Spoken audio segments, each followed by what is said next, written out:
Oh, hello, this is Tak Chung from Walk with Tak. Welcome to my YouTube channel. If you enjoyed this video, please like, subscribe, and share. Please feel free to write to me at walkwithtak@gmail.com if you have any question regarding this video or any other videos that I have posted in the past. I can answer you more thoroughly through email. So I'm looking forward to hearing from you. To me, one of the most important goals of home cooking is sustainability. Because if you can cook on a daily basis, this will allow you to either completely eliminate or mainly avoid eating fast and ultra-processed food.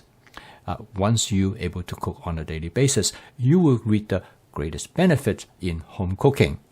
However, in order to make home cooking sustainable, your food must be interesting and tasty to you.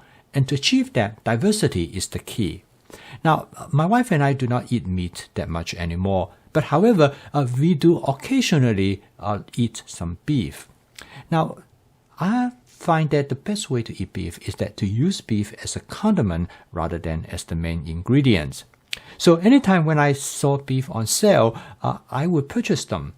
And when I got the beef home, instead of freeze it the way as it is, I usually cut it up into the size that is ready for stir frying.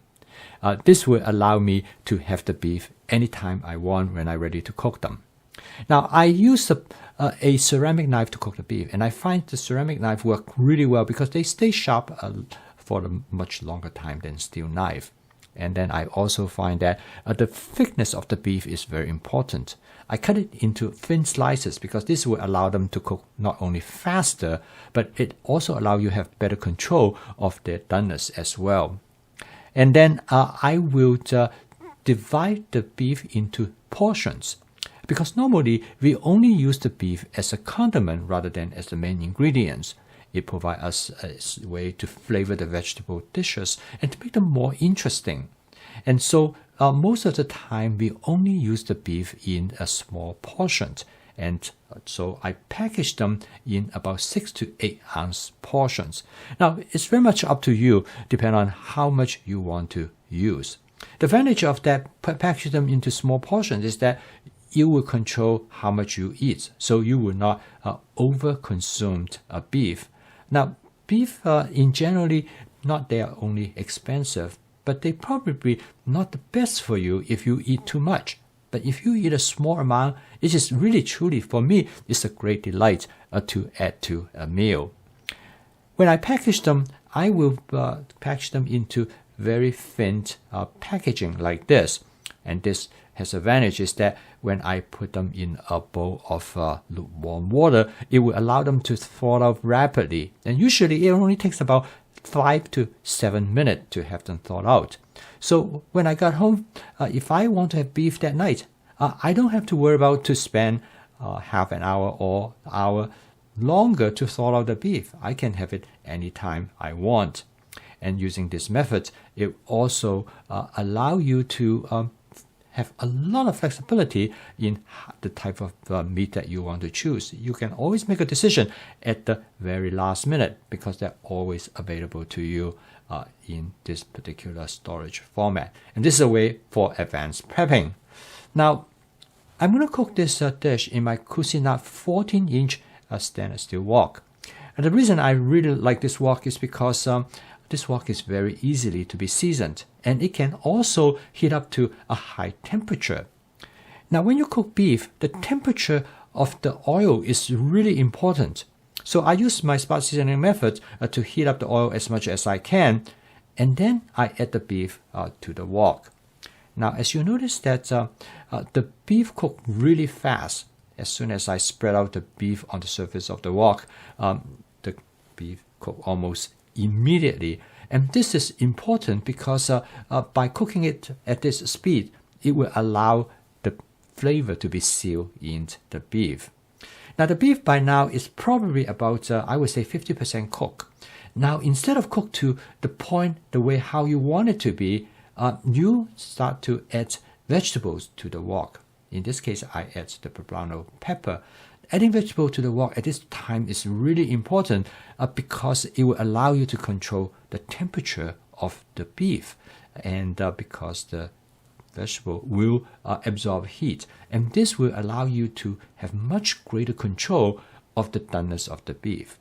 And next, I add some scallion. Now, this is an approach which I have talked about in the past. I call it sequential stir frying. The ingredients I want to cook least amount of time, I add them at a later time point. At this point, you notice that the beef is cooked probably to somewhere to medium. And I now add the final ingredients I want to add to this dish, which is some portobello mushroom. And then this is followed by some addition of some cashew nut. By this point, I have pretty much turned off the heat, because the portobello mushroom do not need to be cooked very long at all. In fact, I like them to be less cooked. And then, of course, the cashew nut doesn't have to cook very much either. At this point, the stir frying without actually least amount of heat will help me to finish cooking the beef to the texture or the doneness that I want. And since I cook on the electric stove, I remove the wok from the cooked surface, because otherwise the beef is going to be overcooked. And next, I'm going to season the dish with a combination of oyster sauce and hoisin sauce. And this will create a teriyaki flavor. Now, by adjusting the ratio of the oyster sauce and hoisin sauce, in this case, I use 1 part of oyster sauce and half part of hoisin sauce, you can create a flavor accordingly. Last but not the least, I'm going to add some cherry tomatoes to the wok. Cherry tomatoes is really designed more to enhance the appearance of the dish. It gives the dish some nice color. But of course, it will also add to flavor of the dish as well. Now, as you can see, cooking this dish takes only about a few minutes. In fact, you can have this dish ready on the table in less than 5 to 6 minutes.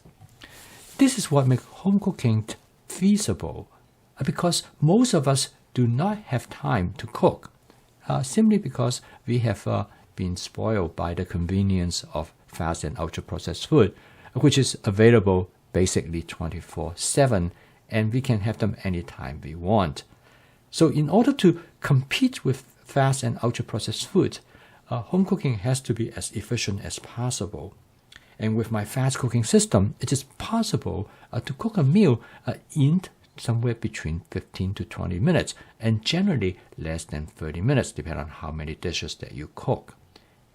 And because of this, when you have to make a decision between whether you should eat fast and ultra-processed food versus eating home-cooked meal, it will be more likely for you to choose home-cooked meal because you can now prepare a home-cooked meal in amount of time that is parallel to fast and ultra-processed food. And besides, with a home-cooked meal, you will be able to use all fresh ingredients, so you have much greater nutritional value in the meal that you prepare. So with my fast cooking system, when you combine stir frying and advanced prepping, this will allow you to cook a meal in this short amount of time because the efficiency of stir frying, when you combine it with advanced prepping, you will always have the ingredients available to you anytime when you are ready to cook. So if you look at this beef dish as a template, how to cook the beef, how to achieve the texture that you want, you will quickly discover that you can apply this template in many other dishes by simply make substitutions to the vegetable ingredients, or you can change the beef to lamb or to pork. So give it a try. I think you will find it to be extremely useful for you to improve your diet as well as to make your food more interesting. I post a video each day to help you to make home cooking sustainable. If you are interested to learn more about my fast cooking system, please subscribe to this YouTube channel because you will find that this approach will truly work for you. So keep on cooking. I will see you tomorrow.